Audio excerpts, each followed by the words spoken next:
මනුස්ස ජීවිතයක් හැමදාම හම්බෙන්නේ නැහැ. ඒක හරි දුර්ලභ වස්තුවක්.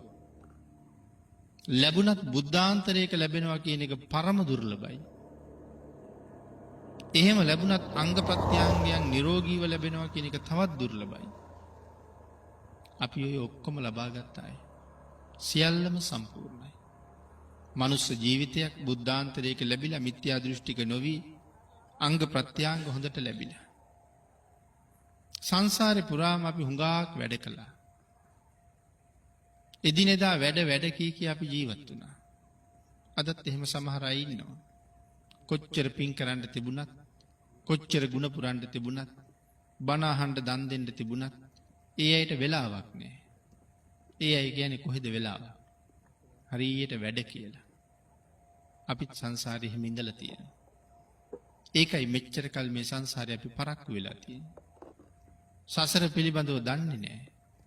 දන්නව නම් මොහොතක්වත් මෙහෙම ඉන්නේ නැහැ. ඒ තරම්ම සංසාරේ භයානකයි. අද මෙතන මැරිලා හෙට ඊටාම දුක්ඛදායක තැනක ඉපදෙන්න වෙන්නේ. ඒකෙන් අත මිදෙන්නයි ලෞතුරා බුදුවරු පාර කියලා දෙන්නේ. බුදුරජාණන් වහන්සේලා ලෝකෙට පහළ වෙන්නෙම අපි අකුසලයෙන් මුදවලා කුසලයෙන්